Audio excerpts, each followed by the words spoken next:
სოფელი წინწყარო მანგლისისა და წალკის ეპარქიის ერთ-ერთი უძველესი ისტორიული სოფელი გახლავთ.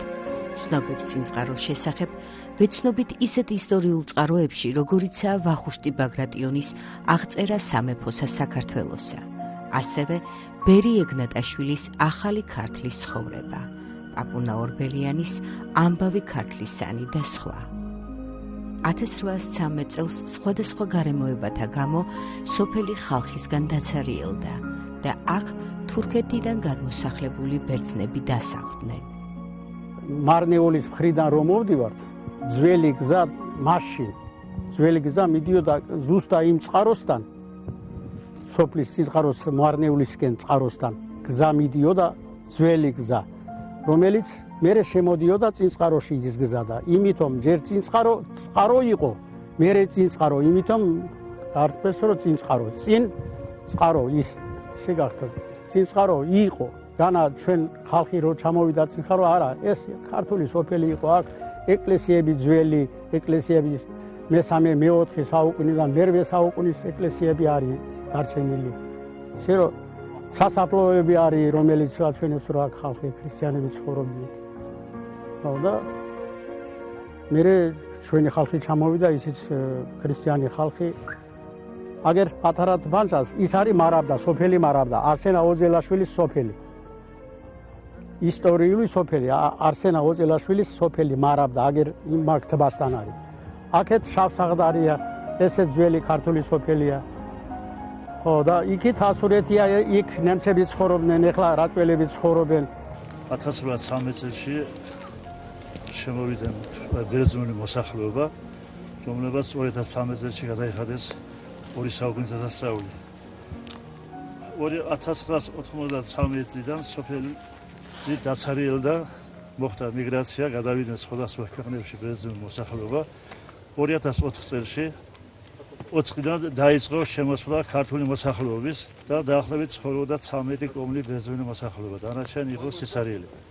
მის შემდგომ დაიწყო შემოსვლა ქართული მოსახლეობის, აჭარიდან შემოსული არიან მთელი რეგიონებიდან ეკომიგრანტები დაახლოებით 260 ოჯახი, სვანეთიდან არიან შემოსული 150 ოჯახი, ყოდორის ხეობა 2008 წლიდან შემოსული არის 75 ოჯახი და ცხოვრობს კიდევ არაქართული მოსახლეობა 140 ოჯახი, აზერბაიჯანის მოსახლეობა.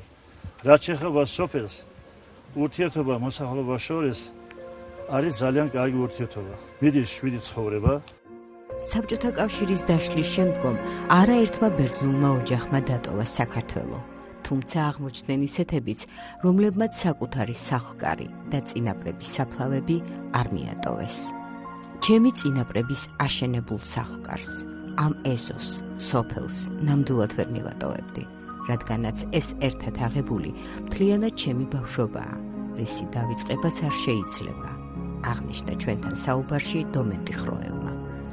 მიუხედავად იმისა, რომ დღევანდელ დღეს ოჯახი რუსეთში ცხოვრობს, აქაურობას მაინც ვერ ელევა.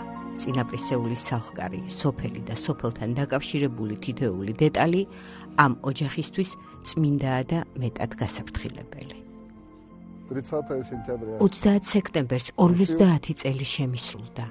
გადაწყვიტე საიუბილეო თარიღი საგვარეულო სახლში აღმენიშნა, სადაც დავიბადე და გავატარე 25 წელი. საბჭოთა კავშირის დაშლის შემდეგ მომიწია იძულებით გადავსულიყავი ოჯახთან ერთად რუსეთში. მაგრამ არ ყოფილა არც ერთი დღე ეს ადგილები რომ არ გაგვეხსენებინა, სადაც ჩვენ დავიბადეთ და გავიზარდეთ. პერიოდულად ჩამოდიოდით ხოლმე, მხოლოდ იმ დროის გამოკლებით, როდესაც ჩამოსვლა შეუძლებელი იყო. კარგად მახსოვს ბავშვობაში ეკლესიაში დედმამას, ბებიასა და ბაბუას დავყავდი. პატარაობიდანვე გვასწავლიდნენ და გვინერგავდნენ, რომ საჭიროა ეკლესიაში სიარული. სანთლის ანთება, პირჯვრის გადაწერა, ლოცვა და ყველაფერი იმის შესრულება, რაც მართლმადიდებელი ქრისტიანებს ევალება.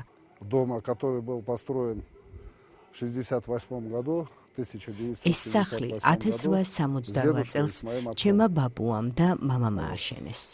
2 წლის წინ სურვილი გამიჩნდა განმეახლებინა ჩვენი საგვარეულო სახლი, რათა უფრო კომფორტულად გვექცნო თავი. არის ცხოვრებაში წუთებერისი დავიწყება შეუძლებელია და არც უნდა დაივიწყო.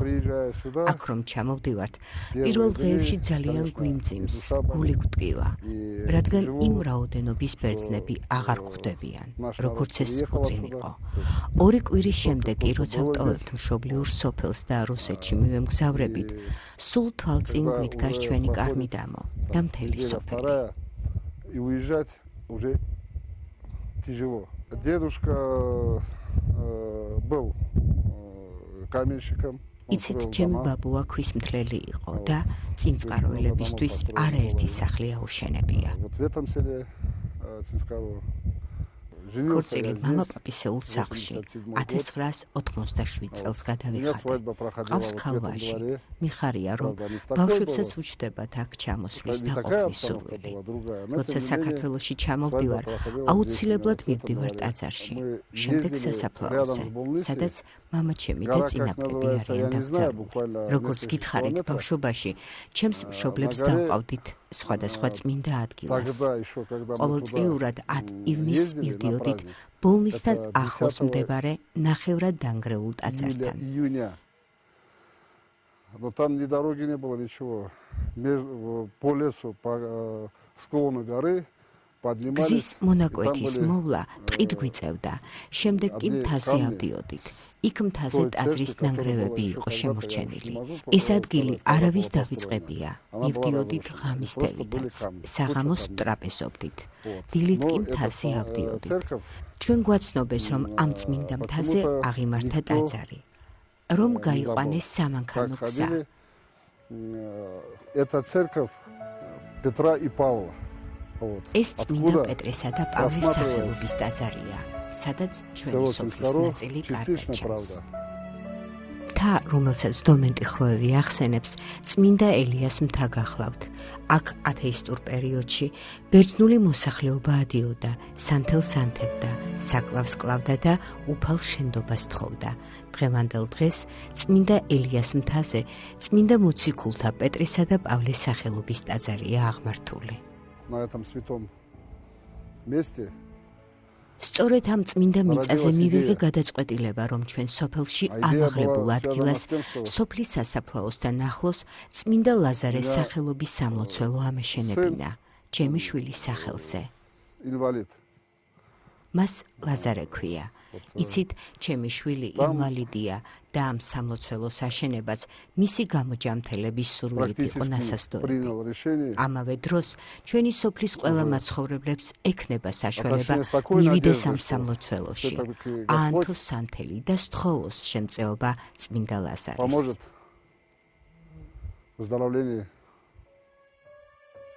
სამლოცველოს მშენებლობა 6 მაისს გიორგობა დღეს დაიწყო. სამუშაოებს დომენტი ხროევის დიშვილი ზაალ კვიციანი მთელი თავისი მონდომებითა და ძალისხმევით ჩაუდგა სათავეში. მუშაობის დროს ყველა საკვანძო საკითხები დომენტი ხროევთან წყდებოდა.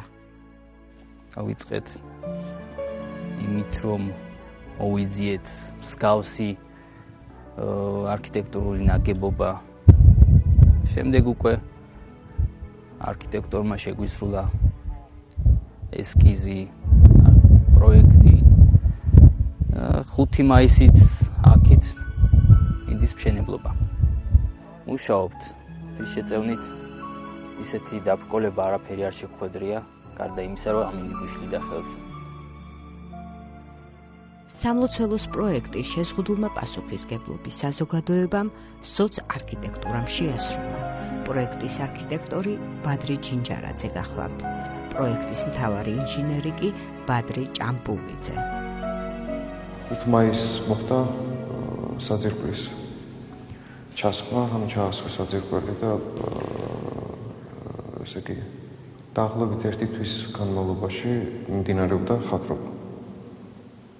ღვთის შეწევნით ძალიან ისე სითბო ვიგრძენი აქ მუშაობის ადგილობრივი მოსახლეობისგან ძალიან დიდი ყურადღება იყო. განსაკუთრებით გამოვხატა მადლიერებას ჩემი მეგობრის მიმართ, ზაალ კვიციანის მიმართ, რომელიც გუშინ დელ დღემდე ჩემთან ერთად იყო და მეხმარებოდა. პირველად გამოსახეთ მაცხოვარი გუმბათში ვეცადე რომ კომპოზიციურად ისე ყოფილიყო განაწილებული, რომ ადამიანი რომელიც აქ ამოდის პირველი ხედავდეს მაცხოვრის გამოსახულებას და მინდოდა რომ გარკვეული სულიერება შეეძინა აქაურობას.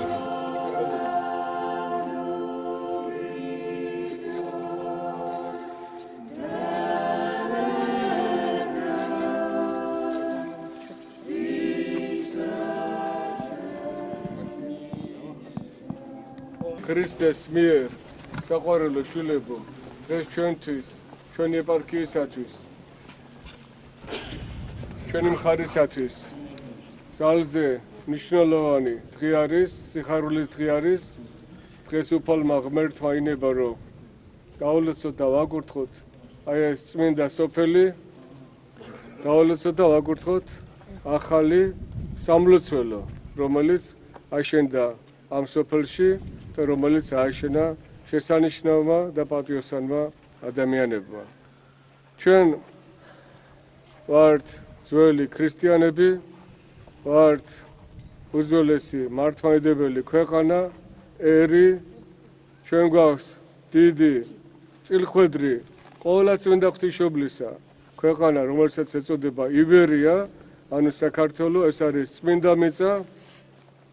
ამიტომაც მსახურება ღვთისა და დიდება ღვთისა, ეს არის წინაშე უფლისა, სათნო და ვინც ეს ააშენა არის დალოცული წინაშე ღვთისა, ხალხი ვინც აქ ლოცულობს და ილოცებს იქნება დალოცული წინაშე ღვთისა.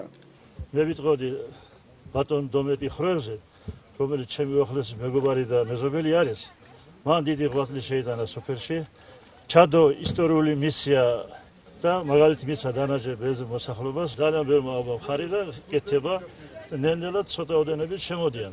და რაც შეეხება ის საქმე, რომელიც დღეს ჩანს ჩვენს თვალწინ, ეს არის ისტორიული საქმე. მე შემის მეშვეობით, სოფლის სახელით მინდა მადლობა უთხრა ბატონ დომეტის. რუსეთში ცხოვრობს, მაგრამ მაინც და მაინც საქართველოს სიყვარული აქვს, თავის სოფლის სიყვარული აქვს და იმიტომ იფიქრა, რომ უნდა ავაშენო. საშუალება აქვს თანაც ააშენა სოფლისთვის, წინწყაროსთვის, თავისი წინაპრების twin აი ეს ეკლესია. Первая встреча у меня с владыкой. ჩემი პირველი შეხვედრა მეუფე ანანიასთან შედგა თბილისში. მე მას მოუყევი იდეის შესახებ. მას ბევრი არ უფიქრია და მოგვცა კურთხევა სამლოცველოს მშენებლობაზე. ეს არის ადამიანი, რომელსაც შეიძლება დაუჯერო და ენდო. როდესაც მიმართავ მას თხოვნით აუცილებლად დაგეხმარება. შენი პრობლემების დადებითად გადაწყვეტაში. მადლიერი ვარ მისი ასეთი მხარდაჭერისთვის. На что он дал ответ следующий, что я благословляю. დომენტი ხროევის დედამ ჩვენთან საუბარში აღნიშნა, რომ საქართველო მისთვის და მისი შვილებისთვის დიდი სიწმინდეა. ხო, აპირებთ, რომ იმისთვის, რომ აქ დავბერდეთ, აქ ვიცხოვროთ და აქ დავბერდეთ. გადაცემის დასასრულს კითხვაზე სამომავლო გეგმების შესახებ დომენტი ხროევმა გვიპასუხა, რომ იგი არ გამორიცხავს თავის მამა პაპისეულ ეზოკარმიდამოში დაბრუნებას.